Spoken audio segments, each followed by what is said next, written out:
Hey guys, today I'm here with the 2018 Buick Regal GS. I've been driving this car around all week and I wanted to give you some impressions on what it's like to drive and live with, as well as go over some of the features and just show you around the car. So, first of all, you'll see we've got a sportier steering wheel. Flat bottom steering wheels are all the rage these days. They have been for quite some time, and the GS has one.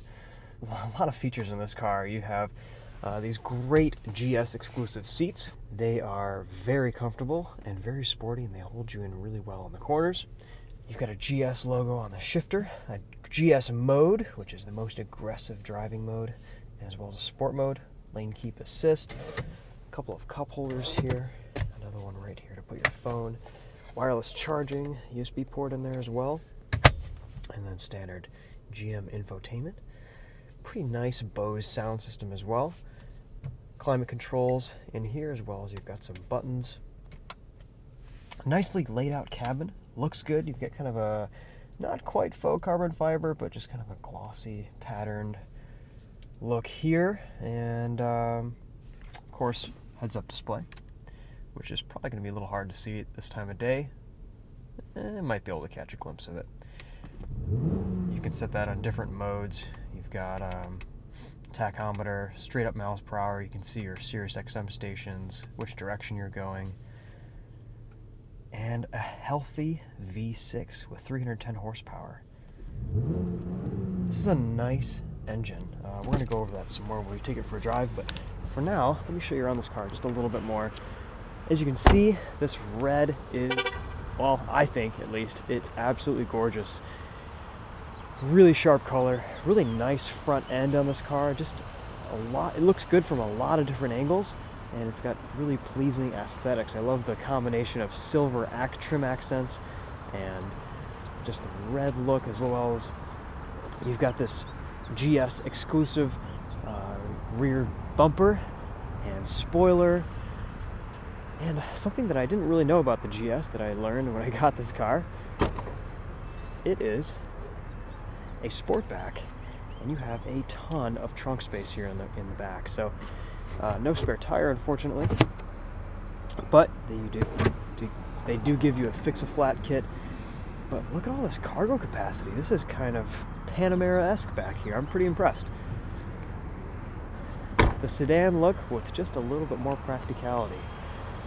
Nice big 19-inch wheels and 4-piston Brembo brakes, which feel fantastic and really bring the car down from a stop well. In the back seats, you can see the back shells of these bucket sport seats.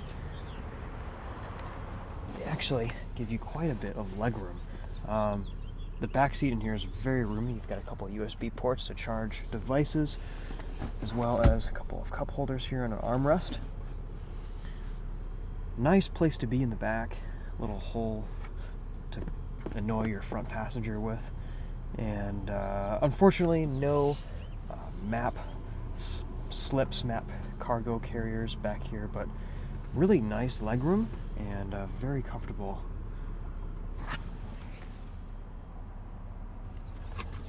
Nice looking car. Buick did a really good job with the design on this.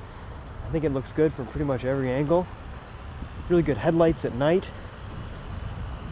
It's understated, yet classy, but sporty enough to kind of turn some heads and make people go, what is that? All right, let's take it for a drive here. AGR certified seats, whatever that means. I think it means that they're very comfortable. Nice backup camera.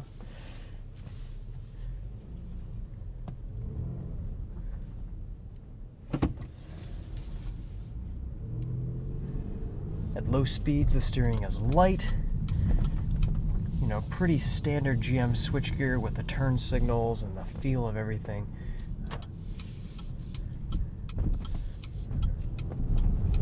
One of my favorite things about this car is just how well it rides down the road.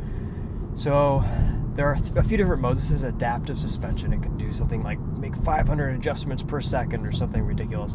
But the result is, in the real world, it rides great and it handles really well. So in normal mode, it really is a very, very comfortable ride. And in sport mode and GS mode, which is the most aggressive driving mode in this car, it's quite tolerable in those modes as well. You don't really notice it stiffen up that much. But it keeps the car well controlled. Body motion is nicely controlled in any mode, even just normal mode. It's fantastic. This car has a ton of grip. It's nice and responsive, but it really carries itself well down the road and kind of isolates you from a lot of the road imperfections and undulations that you experience in pothole-laden Michigan, which I appreciate very much. I would say that the best way to describe the ride quality in this is sophisticated. It really feels good.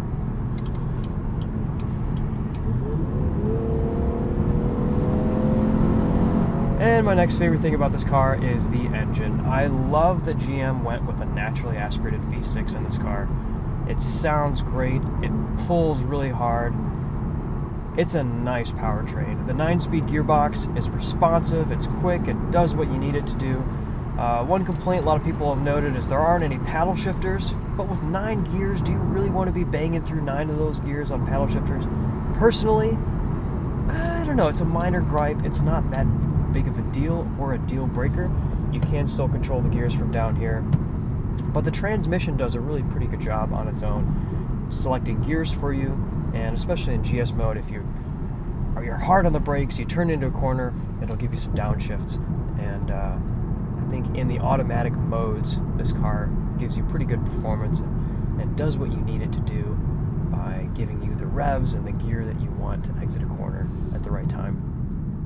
The all-wheel drive system in this is pretty trick too. It's got kind of a torque vectoring system in the rear axle where it's a twin clutch system that kind of will give you grip in the tire that needs it the most. And as you can hear there, the car turns off every time you stop.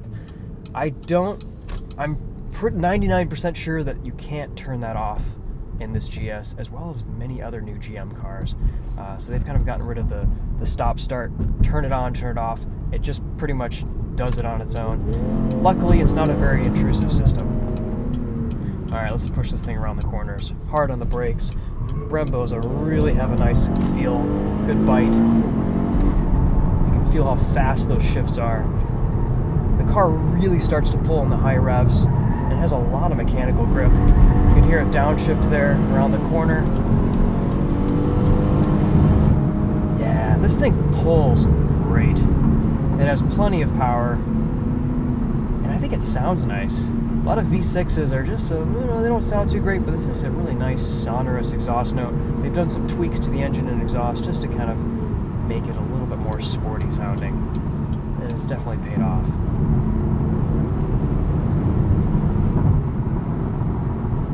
Radar guided cruise control works well on this. Nice, just luxurious features that you get in a lot of modern day vehicles. I like the visibility. This is a great car. This is a very nice, well-rounded sports sedan, and GM did a really good job putting this thing together. This is a lot better than the last Regal GS that I drove. It's a lot softer, it's a lot more sophisticated, and it's really pretty fun to drive.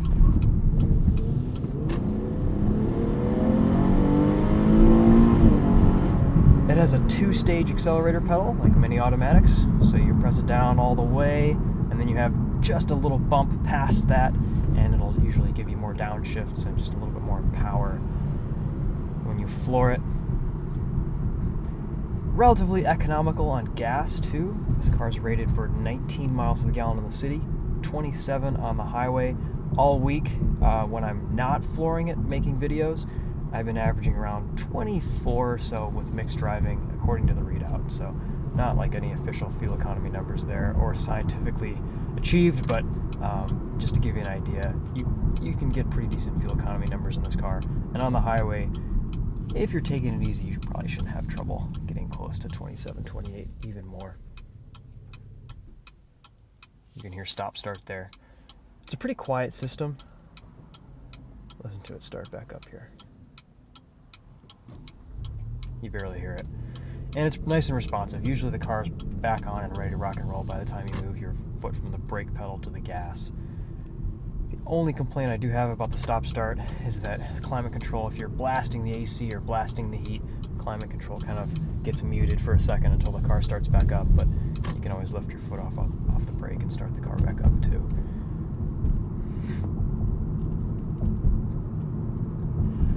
Alright guys, well I think, let's see, are there any complaints that I have about this car?